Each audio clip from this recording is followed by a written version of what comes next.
Hello and welcome to Valley View News. I'm Spencer Ferreira. And I'm Jess Brumana. Please welcome President-elect Donald J. Trump. America has given us an unprecedented and powerful mandate. Former President Donald Trump has been elected as the 47th President of the United States. Vice President Kamala Harris conceded by congratulating Trump, discussing the importance of a peaceful transfer of power. Trump is now the second president to be elected to 2 non-consecutive terms and the first convicted of felonies. Harris underperformed across the country, falling behind in several swing states that President Joe Biden had won. Republicans will control the Senate for the first time in 4 years. Senate Republicans ousted Democrats in red states to secure the majority, 52 to 43 with a few seats undecided. House control remains uncalled. The stocks on Wall Street rose considerably as a result of the election. Several CSUN students voiced their opinions and concerns following the results of the election. And I think that I'm very concerned about what's going to happen now. But hopefully we have to find a way to move forward. We'll see. I have no feelings to it because whatever happens, happens. The election did not go how I and a lot of people did not want it to go. So yeah, it sucks. It's the best way I can put it. I felt really overwhelmed, and it was really unexpected, to be honest. I was expecting that outcome. On the left side of the political spectrum, students are hoping that the results of this election leads to more local activism. My hope for the next 4 years personally is that people become inspired to get involved in their communities, because I feel like right now we'll need community support from each other more than anything. So I'm really hoping that regardless of a Trump presidency, that people still see it in them to go out and protest, to go out and demand more. So I'm hoping that is the 4-year plan, that people can organize to fight against this administration that's coming in that claims to really come in down with a hammer on marginalized communities. The line was forming early on CSUN's campus as people were eager to cast their ballots. Our Spencer Ferreira was on the scene to get a glimpse on Election Day. It's Election Day, and CSUN's campus is a voting center where people can cast their ballots for President of the United States. CSUN's voting center is located at Redwood Hall, and people are lining up to make their voices heard. Officials say there are tons of first-time voters. One thing to note is that first-time voting isn't always happening when you turn 18. So for the last couple years, due to religious reasons, I didn't vote, and I thought that it wouldn't matter anyway. So now that I left that religion, I feel like now is the opportunity to really make a difference and just change the future of what America can be. While there are many first-time voters, there are also those who can't vote. Some people believe voting is an opportunity for ineligible voters to make their voices heard. I'm not really in favor for either candidate, but I think it's important to exercise that right, to exercise the right to vote, because a lot of people, especially within my family, aren't able to vote. So sometimes it's not even my own vote. I'm also voting for my family in retrospect as well. So it's very important to exercise that right because a lot of people don't have it. Voters have a variety of reasons to make the choices they do. I love positive change. I love people making their own decisions. I love people just doing stuff for their own good and good benefit, The polling does close at 8 o'clock, so it is recommended to get here sooner before the line behind me gets even longer. At Cal State Northridge, Spencer Ferreira, Valley View News. Thank you, Spencer. Millions of voters turned out to cast their ballots for the 2024 presidential election, with officials reporting steady turnout in key states. Voters were able to voice their concerns with both presidential candidates' policies and make sure that others got out to vote as well.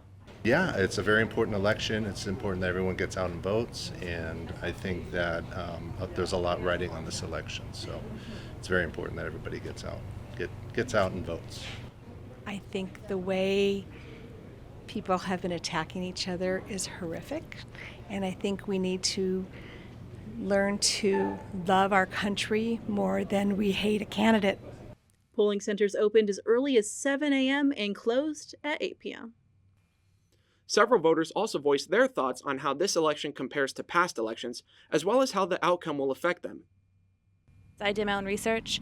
Obviously listen to what both sides of the media had to say, and listen to independent voices. I'm 30 years old, so I'm a millennial, and so I just want to speak to all the millennials and Gen Zers that, you know, it's okay to question things. It's okay to do your own research. It's okay to have fruitful conversations, whatever side of the political aisle you're on, because I think that without those conversations, we're not going to be able to heal this country. Growing up, I never thought something like this would ever happen, you know, where it's so completely opposite and so crucial, you know, where the world is right now. That's what's dangerous. It's a dangerous situation right now. How this election differs from others, I believe that it differs in the fact that we finally have a woman running for president. And as a woman, I feel like she can meet my needs as a president when it comes to my body. You know, usually it's men deciding for us as women. When it comes to abortion laws or stuff like that, I just feel like we finally have a woman that, and a woman that is a mother that understands where us women come from. Heading into the evening, record numbers of voters continued to cast their ballots. Our Jess Brumana spoke to voters as they exited the polls to see how CSUN students felt on the big issues. The clock keeps ticking and ballots are still being cast. With less than an hour remaining, students and community members are still wrapped around the building, standing in the November chill. The majority of those here tonight are students, and many are voting in their very first presidential election. For some first-time voters, this experience has been very eye-opening. I wouldn't say like scary exactly, but I would just say it's a lot more to think about, just kind of new things that I have in like my head now, just that I should be more updated on. In a quick survey, students say economic issues are the most important to them, especially regarding affordable housing and minimum wage. Around half the students surveyed also said they feel that the outcome of this election will affect attitudes and the climate around campus. Just depending on who we get is going to affect people, because I know most people worry about gas prices. Some other people worry about the expenses, and I feel like that's going to really change the attitude. I know some people on campus like more stress, more. There's just a lot of emotions going around. And surprisingly, about half of the voters here decided who and what to vote for within the last few days. From Northridge, Jess Brumana, Valley View News. Along with the presidential election, voters also made decisions at the state, county, and city levels. At the state level, Propositions 2 and 3 have passed. Prop 4 is passed, while 5 has not. Neither Prop 6 or 32 passed. Prop 33 did not pass, but Prop 34 did. And both Props 35 and 36 passed. At the county level, both Measures A and G were passed. At the city level, Measure DD and HH passed. Measures II and ER passed. Measures FF and LL passed. And finally, Measure US passed. In addition, Nathan Hochman won the race for Los Angeles County District Attorney, beating George Gascon.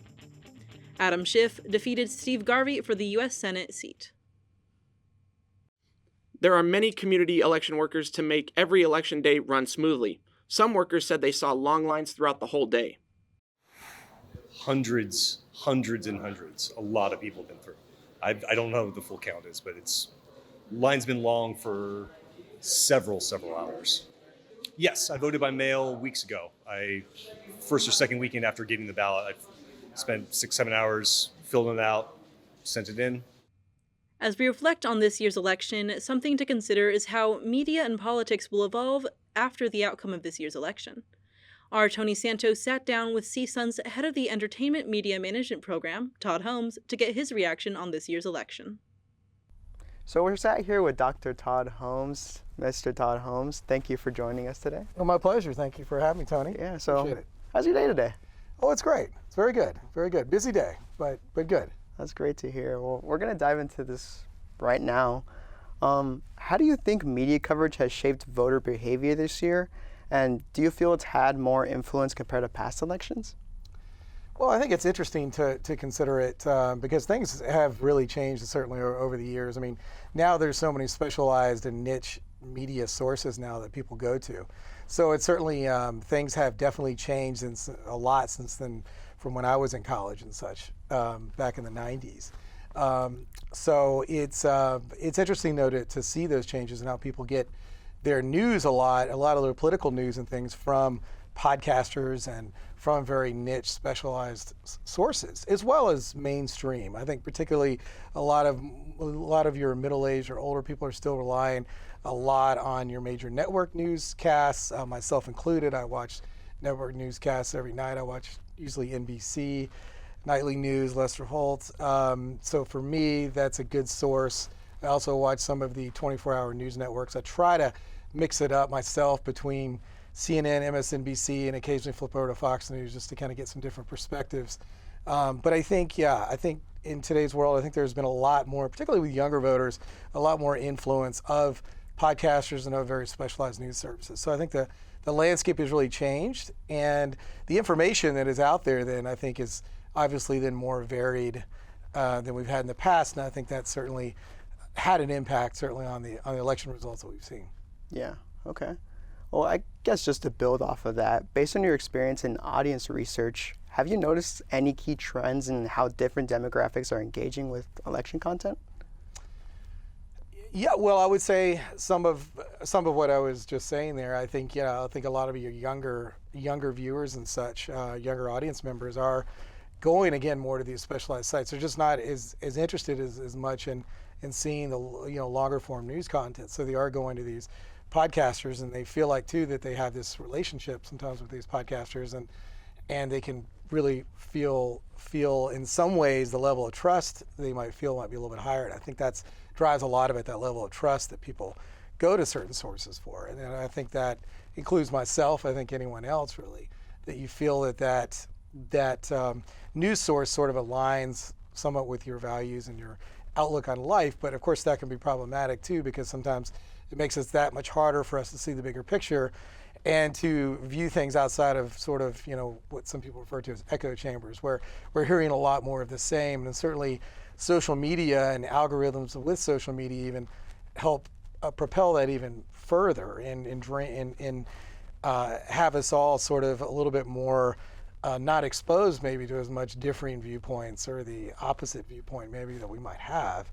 And I think that certainly has driven somewhat the division that we see in this country and why we're so divided today. And I don't know really fully what the solution is, but it does seem that it's, we have become more and more divided than we were, 20, 30 years ago, at least from what I've seen. Yeah. No, yeah. So you probably know this better than anyone, but branding is a huge part of entertainment, right? So how important do you think it's been for political candidates this year? And do you see any similarities between the two? Yeah, I think branding is extremely important. And I think having a cohesive message and a clear message to voters, I think is really important. And I think that has been a little bit more of a challenge, I think, certainly for Kamala Harris, just because, again, coming into the race a little bit later, and the fact that, she's trying to, certainly with a lot of the positive things that the Biden administration has done, trying to attach herself to those, but then also differentiate herself in certain ways from Joe Biden. And I think that's been a real challenge for her, and I think it would be for anyone, again, if they've been part of the administration and now they're taking over the reins. This has been certainly a unique situation where the incumbent president again steps aside and she takes over, and I think that has been a problem. Whereas on the other side with Trump, I think he has had a clear message, and he's been around the political world now for some time now, of course, first running in 2016. So people, I think, had more of a clear idea of his message. Whether they agree with it or not, they felt that it was a little bit more clear, and it was a little bit more understandable, I think, for certain people. And I think looking at the results, it seems like that I think the branding that he had and the cohesive message certainly helped him again. And I'm not not saying whether that people necessarily like his message or not, or dislike it. It's just that from a marketing and branding standpoint, I think that he's been effective. Well, that's all we have for today, Dr. Holmes. Thank you so much. It was an absolute pleasure to sit down with you and just talk, Thank you so much for the opportunity, Tony. I really appreciate it. Yeah, it's been great. Back to you. Thank you, Tony. Nearly 200,000 people attended the Dodgers World Series parade last week. The World Series champs rode on open-top, double-decker buses for the mile parade. Families, photographers, reporters, and even Shohei Ohtani's dog, Decoy, were aboard the double-deckers with the team. Many fans staked out a spot along the route well before dawn. The parade started at City Hall and ended in the area of 5th and Flower Streets. The World Series champions will open next season against the Chicago Cubs in the Tokyo Series. The beloved Dodger Fernando Valenzuela was remembered in a funeral mass at the Cathedral of Our Lady of the Angels in downtown LA on Wednesday. More to come on Valley View News. The holiday season is upon us, and why you should stay away from consuming too much sugar. Plus, the music industry has lost one of its legendary music producers. And you can start turning diapers into what? We'll tell you when we return.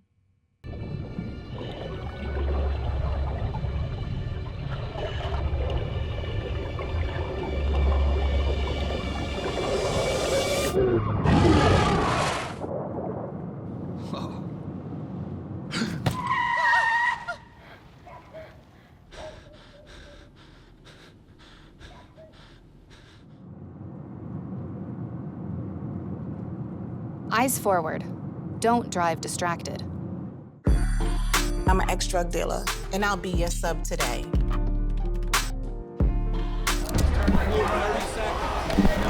Two milligrams of fentanyl can be lethal.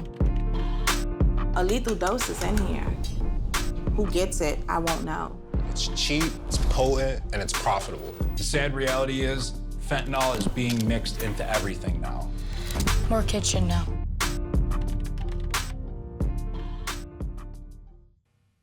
Welcome back, and thank you for joining us. Legendary music producer Quincy Jones sadly passed away at 91. He passed away at his home in Bel Air surrounded by his family. Jones was best known for his work producing Michael Jackson's Thriller and collaborating with Frank Sinatra. He was also a producer for the hit TV show The Fresh Prince of Bel Air. Jones was set to receive an honorary Oscar later this month for his contributions to the film industry.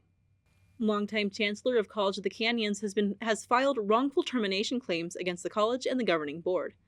Diane Van Hook was placed on administrative leave by the Santa Clarita Community College District Board of Trustees last summer.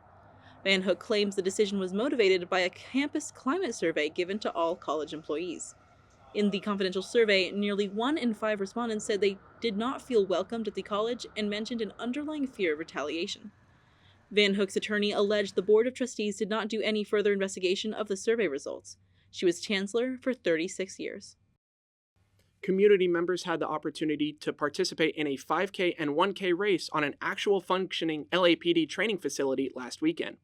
The annual Mission Foot Pursuit raises money for the Mission and Junior Connect programs in LAPD. It serves about 150 kids, providing training, uniforms, and real-world experience, prepping them for the future. After the race, participants and their families were able to make visits at sponsor booths and get free goodies. Spanish royalty were assaulted by angry citizens during their visit to Valencia after the flood. Citizens threw mud, rocks, and other debris at the royal couple, proclaiming their anger and frustration with the mismanagement of emergency services. The flood is the deadliest natural disaster Spain has had in recent history. As of Monday, over 200 people have been confirmed to be killed, and survivors are still without water. A daycare and waste management facility are teaming up to create a way to turn dirty diapers into electricity. The facility is using the diapers to create steam energy from a boiler. Senior Director of Reworld, Brett Stevens, explains how their energy is converted. Steam energy goes through the turbine into the local power grid, and that water that was in those tanks goes through a closed-loop process to come right back into our boilers. One of the costs of this process is that it is carbon-producing. Reworld says it doesn't have a process to capture the carbon, but they use a method to reduce emissions under federal regulations. With the holiday season approaching, it's easy for a child to consume a lot of sugar. The CDC says children aren't eating enough fruits and vegetables daily. Restricting the amount of sugar a baby gets in the first 1,000 days after conception could possibly decrease a child's risk of chronic illnesses in adulthood. Parents can reduce sugar consumption by replacing sugary drinks with healthier alternatives or cutting them altogether. The FDA has announced yet another recall. Savencia brand soft cheeses may be contaminated by Listeria. This brand is also sold under the name La Bonne Vie and is widely found at Aldi's.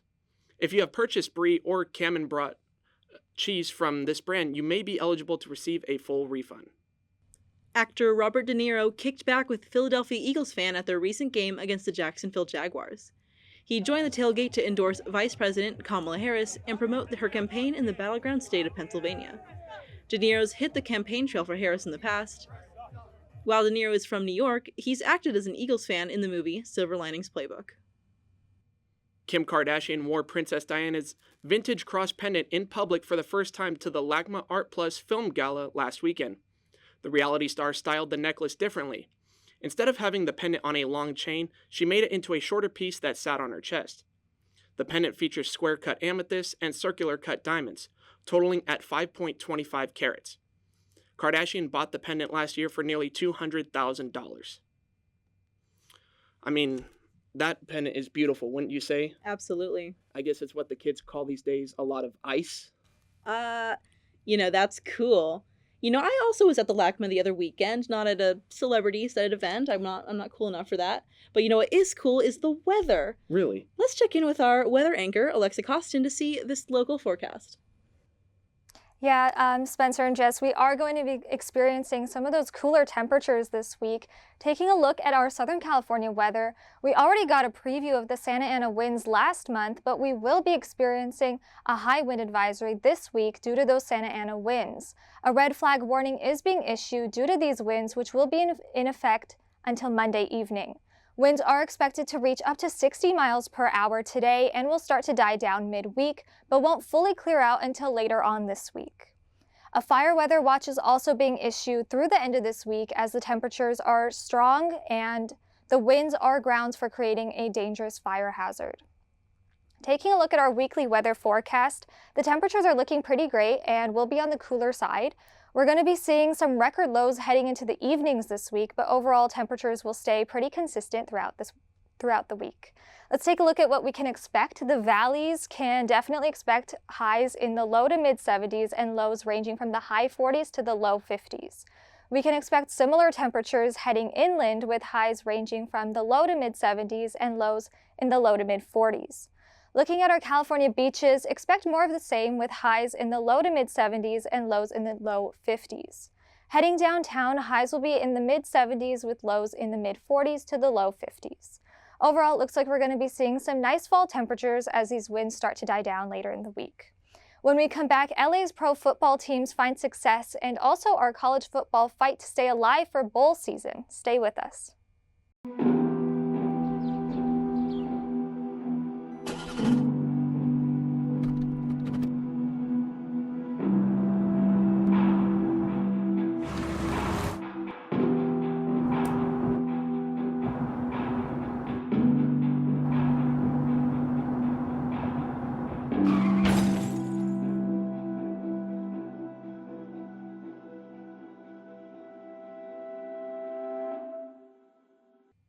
Welcome back to Valley View News.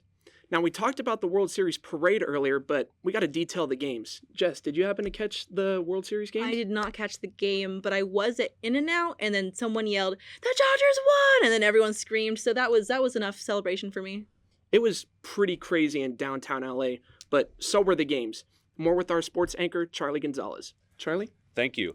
It's been a week of celebration as the Dodgers won their 8th World Series title. Their series-clinching Game 5 win is one of the wildest in recent memory. The bats for the Yankees were on fire early on, giving them a 5-0 lead through 4 innings. Aaron Judge, Jazz Chisholm Jr., and Giancarlo Stanton each had a home run. At this point, it's looking like the World Series is heading back to Los Angeles for Game 6. But then a series of Dodgers hits and mental errors by the Yankees allowed the boys in blue to begin an improbable single-inning comeback. Judge took his eyes off a routine fly ball to look at Kike Hernandez on his way to second, resulting in a drop. Pitcher Garrett Cole failed to cover for Anthony Rizzo, and Mookie Betts was safe. Freddie Freeman's 2 RBI single put the tying run on base, followed by a 2 RBI double by Teoscar Hernandez to tie the game. On Mookie Betts' sacrifice fly deep in center field, Tommy Edmonds scored, giving the Dodgers their first lead of the game. Walker Buehler finished the job on 2 days' rest. Freddie Freeman was crowned as the 2024 World Series MVP. Switching gears to college football, the UCLA Bruins defeated the Nebraska Cornhuskers 27-20 on the road. The Sons of Westwood are fighting to keep their hopes for bowl season alive. Ethan Garbage threw for 219 yards and 2 touchdowns. Their next game is at home on Friday at 6 versus the Iowa Hawkeyes. USC was also on the road but couldn't muster a win against the Washington Huskies. Miller Moss struggled in the pocket, throwing 3 interceptions to just 2 touchdowns. USC's final 2 possessions ended with a turnover on downs. USC falls to 4-5 with a bye coming up in Week 11. Both pro football teams earned road wins this weekend. First up, the Chargers cruised past the Cleveland Browns 27-10. Justin Herbert averaged 10.4 yards per attempt for 282 total passing yards and 2 touchdowns. On the flip side, Jameis Winston had just 1 touchdown and 3 interceptions on 46 pass attempts in his second start following Deshaun Watson's season-ending injury. On the ground, Chargers running back J.K. Dobbins averaged about 6 yards per carry for 85 yards and 2 touchdowns. The Chargers host the Tennessee Titans on Sunday afternoon, while the Cleveland Browns have a Week 10 bye. The Rams also had a road victory on Sunday against the Seattle Seahawks. The Seahawks held a 13-3 lead going into halftime after Geno Smith and the offense put together 2 drives, culminating in touchdowns. Both teams combined for 6 punts in a row to end the first quarter and going into the second quarter. The Rams quickly flipped the switch and scored a touchdown to start the second half, eating 6.5 minutes of clock. As the fourth quarter began, the momentum swayed in favor of the Rams. Cameron Kinchins had a 103-yard pick six, and 5 minutes of game time later, he had another interception. Seattle managed to tie the game and force overtime. Their good spirits were short-lived, though, after they won the toss but failed to score. The Rams emerged victorious after a one-handed touchdown catch by Demarcus Robinson. Back at 500 with a 4-4 record, they host the Miami Dolphins on Monday Night Football next week, while the Seahawks head into the bye. On the court, the Clippers lost to the Oklahoma City Thunder 105-92. Shai Gilgeous-Alexander led the Thunder in scoring with 25 points. Off the bench, Isaiah Joe went 4 for 8 on three-point attempts. Clippers guard Norman Powell went 3 for 3 on free throws and 9 for 14 on field goals. The Thunder's field goal, 3-point, and free throw percentage shooting all eclipsed that of the Clippers. After taking an 81-78 lead with 18 seconds remaining in the third quarter, they wouldn't surrender it, staying undefeated at 6-0 on the season.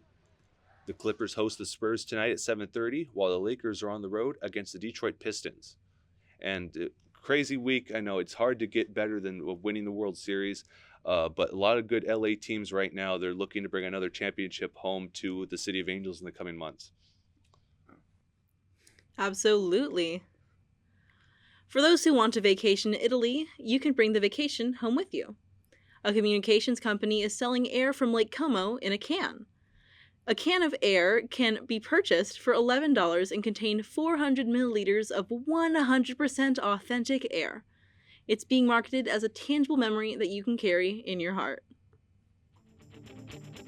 Well, that's all for us at Valley View News. I'm Spencer Ferreira. And I'm Jess Brumana. For stories any time of day, see our YouTube channel at Valley View News and our Instagram page at Valley View News CSUN.